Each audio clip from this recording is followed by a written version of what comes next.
wabarakatuh. Perkenalkan, saya Sylvia Dia Indriani, mahasiswi Universitas Pamulang, semester 5, Prodi Manajemen Sumber Daya Manusia, dengan NIM 191010504352, kelas 05 SMJE 046.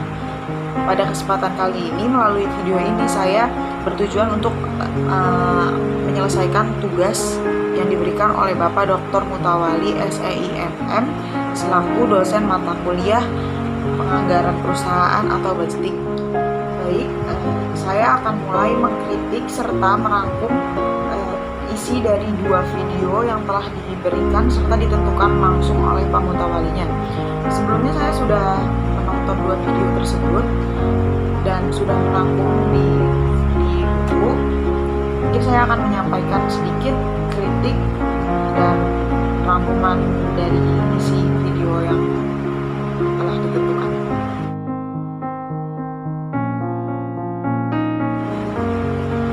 Video yang pertama ada video dari Fikri Haikal Alfani, salah satu mahasiswa Universitas Pamulang juga. Yang pertama akan saya kritik itu ada dari segi kualitas video atau rekaman yang diambil oleh Fikri. Menurut saya gambarnya sudah bagus, jernih, dapat dimengerti dengan baik, editannya pun juga bagus. Tapi menurut saya untuk suara mungkin agak terlalu kecil. Jadi ketika kita bahkan saya sendiri kalau pas nonton video dari Fikri ini harus menggunakan earphone biar suaranya jelas terdengar. Terus mungkin suaranya juga agak sedikit ramai, kurang kondusif pas Fikri sedang mulai rekaman. Untuk kualitas serta suara mungkin itu aja kritiknya dari saya. Kemudian saya akan menjelaskan sedikit isi dari video yang telah dibuat oleh Fikri Haikal Alfani. Di sini Fikri menjelaskan 3 anggaran. Yang pertama anggaran terhadap dirinya sendiri, yang kedua ada anggaran oleh seorang pengusaha mie ayam, yang ketiga ada anggaran rumah tangga yang Fikri wawancara terhadap Bapak Imam Hasan. Nah, di anggaran pribadi ini Fikri menjelaskan dan menampilkan tabel anggaran pribadinya sendiri dengan keterangan ada gaji, cicilan motor, terus uang untuk orang tua dan adik, kontrakan atau kos, kuliah per bulannya, rumah, terus buat makan, buat bensin, kuota internet. Nah, di tabel ini Fikri ada kolom pemasukan dan ada kolom pengeluaran. Di sini sudah dirincikan sama si Fikrinya, jadi kita dapat mengerti dengan jelas anggaran pribadi, susunan anggaran yang telah disusun oleh Fikrinya sendiri. Jadi dengan adanya anggaran pribadi ini mungkin Fikri tahu pengeluaran dan pemasukan yang harus diatur sama dia setiap bulannya. Di sini tertera kalau gajinya Fikri itu ada 5 juta dan dibagi dan diatur dengan sedemikian rupa oleh si Fikri, sehingga total dari gaji 5 juta tersebut masih ada sisa sekitar 837.000 untuk kebutuhan lainnya.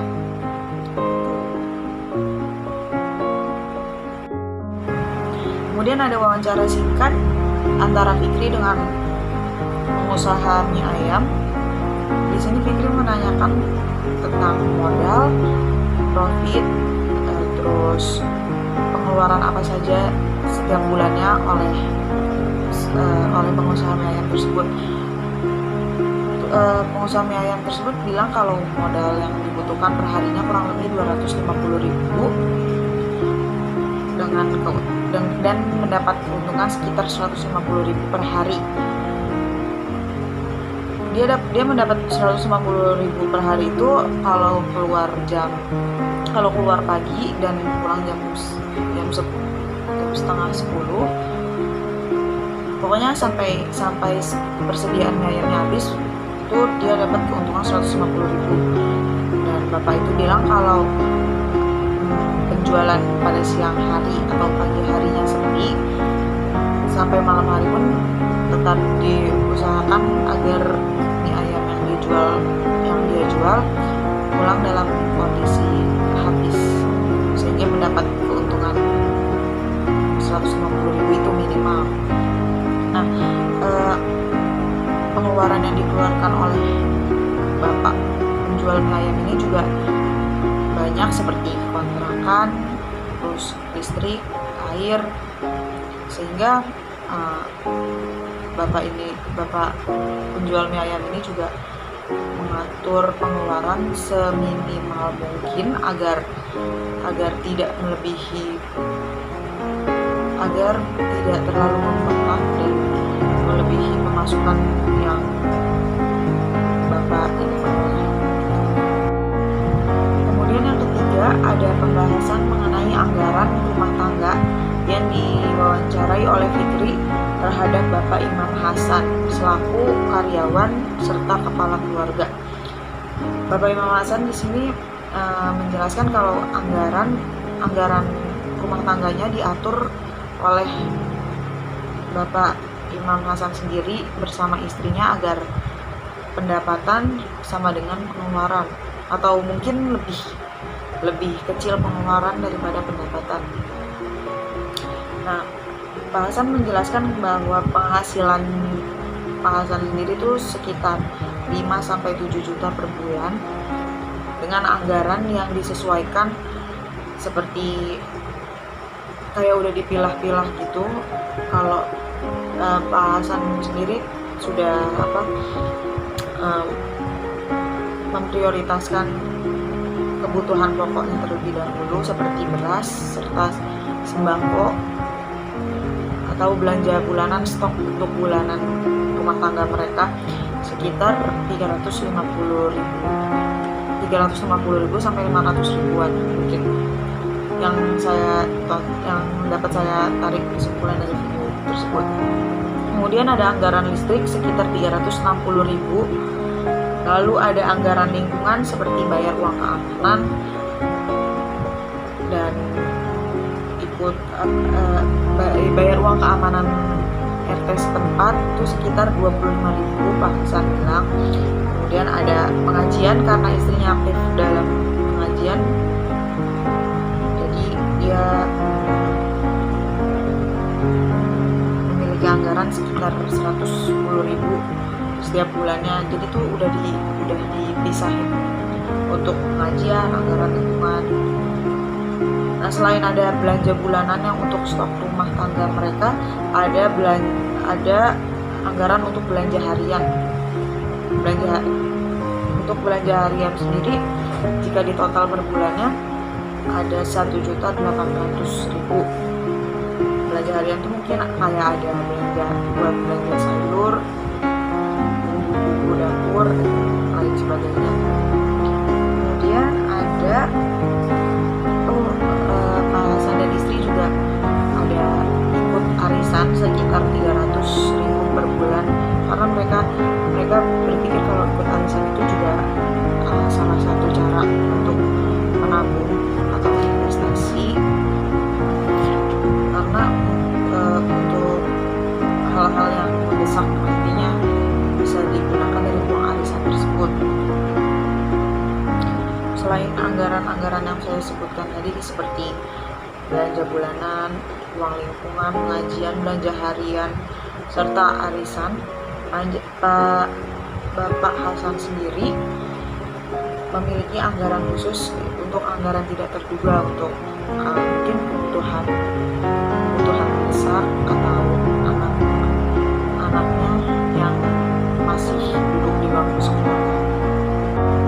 Mungkin itu saja yang dapat saya simpulkan dari video yang dibuat oleh Fikri Haikal Alfani. Mungkin kalau ada salah menyimpulkan dapat dikoreksi lagi. Kemudian saya akan melanjutkan ke video yang kedua.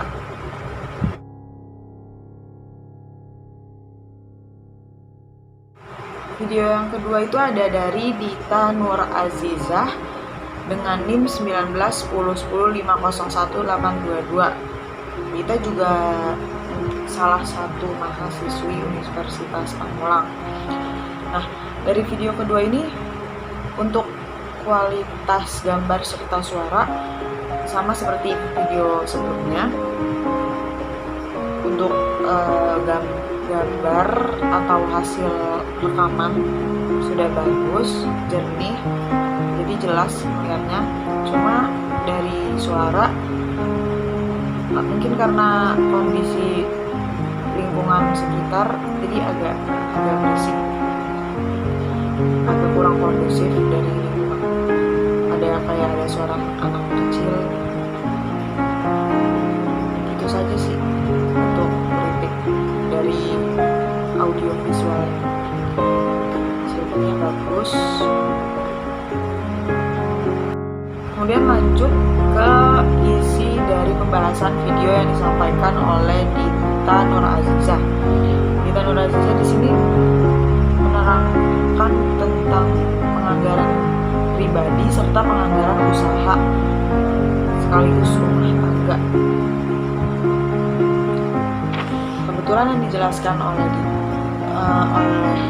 Dita, penganggaran pribadinya itu Dita memiliki pemasukan 2 juta per bulannya. Nah, si Dita ini mungkin nggak sedetail si video sebelumnya si Fikri. Dita ini ada 2 anggaran. Yang pertama anggaran untuk tabungan tidak terduga, yang kedua ada uang untuk kebutuhan sehari-hari. Kita bilang tabungan yang tidak terduga itu dipakai mungkin ketika ada kecelakaan atau hal-hal yang membutuhkan uang mendesak. Anggarannya sekitar 1 juta. Jadi 2 juta itu dibagi 2, jadi 1 juta untuk tabungan tidak terduga, 1 juta lagi untuk kebutuhan pribadinya seperti makan, transport, serta refreshing. Kemudian untuk materi penganggaran usaha serta rumah tangga, Dita mewawancarai kakaknya selaku ibu rumah tangga sekaligus pemilik usaha mikro. Usaha kakaknya ini seperti menjual jus, cookies untuk lebaran, serta kayak milkshake gitu di dalam kemasan yang dipasarkan melalui orang-orang terdekat kayak teman-teman pas tempat kerjanya dulu, terus tetangga dari mulut ke mulut. Nah, usahanya ini belum dicoba terhubung ke marketplace karena menurut dia modal yang dikeluarkan itu lebih besar mungkin kalau mengiklankan di marketplace, karena menurut kakaknya Dita ini memasukkan produk ke marketplace juga butuh dana untuk promosi yang bisa dibilang belum nutup keuntungan yang keuntungan yang didapat belum nutup untuk modal promosi di marketplace tersebut, karena usahanya masih dibilang dalam proses pengembangan gitu. Nah, untuk omsetnya sendiri sekitar 600.000 per bulan dengan profit 300.000 per bulan. Dengan omset 600 dan keuntungan bersih sekitar 300.000 per bulan, kakaknya Dita ini masih bisa nutup untuk diputar ulang lagi modalnya, karena kakaknya Dita pengusaha sekaligus ibu rumah tangga, jadi dia memiliki 2 pemasukan. Yang pertama pemasukan dari suaminya sendiri. Pemasukan dari suaminya sendiri ini untuk kebutuhan rumah tangga seperti kebutuhan anaknya dan sembako untuk di rumah, stok-stok sembako atau sabun, beras, dan lain-lain itu dari penghasilan suami, sedangkan keuntungan yang diperoleh dari usahanya sendiri untuk memutar kembali modalnya. Jadi profitnya ini nggak dicampur aduk buat urusan rumah tangga, melainkan hanya untuk usaha yang dimiliki. Sehingga yang dapat saya sampaikan, kritik serta rangkuman yang dapat saya sampaikan dari kedua video yang telah ditentukan oleh Pak Mutawali.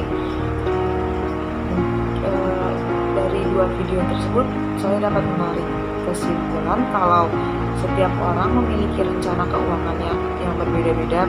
Jadi anggaran setiap orang, pribadi maupun pengusaha atau rumah tangga, anggarannya tuh disusun beda-beda gitu kan. Mungkin ada yang anggarannya disusun secara detail kayak yang video pertama, dan ada yang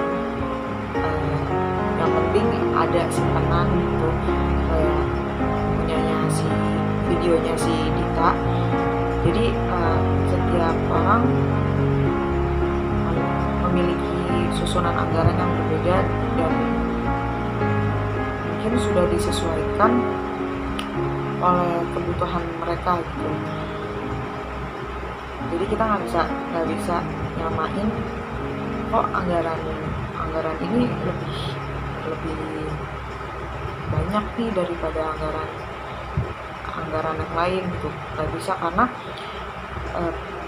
setiap kebutuhan orang tuh beda-beda gitu. Jadi yang tahu kebutuhan dia, yang tahu prioritas yang mana yang diduluin, yang harus dibeli, cuma orang itu sendiri tuh. Tapi tujuan setiap orang mungkin sama, nggak mungkin mau pengeluaran lebih besar daripada pemasukan. Jadi setiap orang pasti mengatur keuangannya dengan mengusahakan kalau pengeluaran yang dia keluarkan harus lebih kecil dari pemasukan yang dia dapat gitu. Sekian dari video saya kali ini, kurang lebihnya mohon maaf. Wassalamualaikum warahmatullahi wabarakatuh.